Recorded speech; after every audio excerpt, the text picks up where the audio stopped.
আসসালামু আলাইকুম সবাইকে। আজকে গরুর মাংস দিয়ে কাঁঠাল রান্না করতেছি। তো কিভাবে রান্না করলাম এটা দেখার জন্য পুরো ভিডিওটা দেখবেন। একটু টেনে টেনে ভিডিওটা করে দিছি যাতে ভালো করে দেখতে পারেন আপনারা। অনেক টাইম নিয়ে ভিডিও দেখলে আসলে আপনারা বোর হয়ে যান, যার জন্য আমি একটু শর্ট করে দেখানোর চেষ্টা করতেছি। তো পেঁয়াজ কুচি করে নিলাম, কাঁঠালটাও কেটে নিলাম, এখন মাংসগুলোও কেটে নিব। খুব সুন্দর মাংস এনেছিল, একদম ষাঁড় গরুর মাংস। তারপর মাংসগুলো কেটে কুটে আমি ভালো করে ধুয়ে পরিষ্কার করে নিলাম। আর কাঁঠালটাও আমি একটু ভাপিয়ে নিচ্ছি, কারণ কাঁঠালের মধ্যে কষ থাকে। একটু হলুদ দিয়ে সুন্দর করে ভাপিয়ে নিলাম। আর তারপর হচ্ছে এখন রান্না বসাই দিব।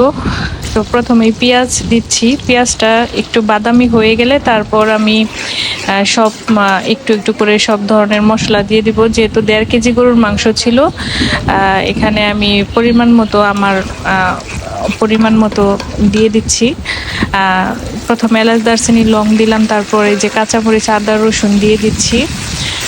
পরিমাণ মতো যতটুকু লাগবে, স্বাদ মতো যে যেরকম খায় ওরকমই দিয়ে নেবেন। আর হচ্ছে হলুদ মরিচ দিয়ে দিলাম, আমি যেহেতু ধনিয়া গুঁড়া খাই না সেটা স্কিপ করেছি, লবণ দিয়ে দিলাম। আর ভালো করে মশলাটা কষিয়ে নেব। আর সাথে দিয়ে দিলাম জিরা, ভাজা জিরা গুঁড়ো করা ছিল ওইটা দিয়ে দিলাম। আর একটু পানি দিয়ে এটা এখন ভালো করে কষিয়ে নেব। তারপর মাংসটা দিয়ে দিলাম। মাংসটা নেড়ে চেড়ে এখন আমি এটার সাথে কাঁঠালটাও দিয়ে দিব, কারণ কাঁঠালটা মাংসর মতোই হয়।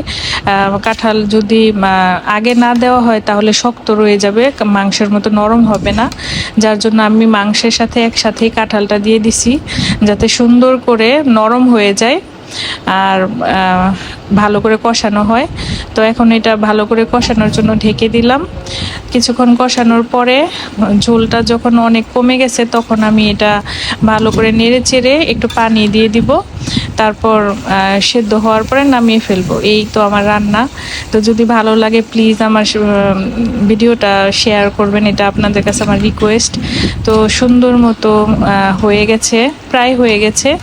তো খেতেও অনেক টেস্টি হয়েছিল। খাওয়ার রিভিউটা দেওয়া হয় নাই, কিন্তু যতটুকু সম্ভব আমি এক হাতে ভিডিও করি আবার রান্না করি, খুব কষ্ট হয়ে যায় আমার।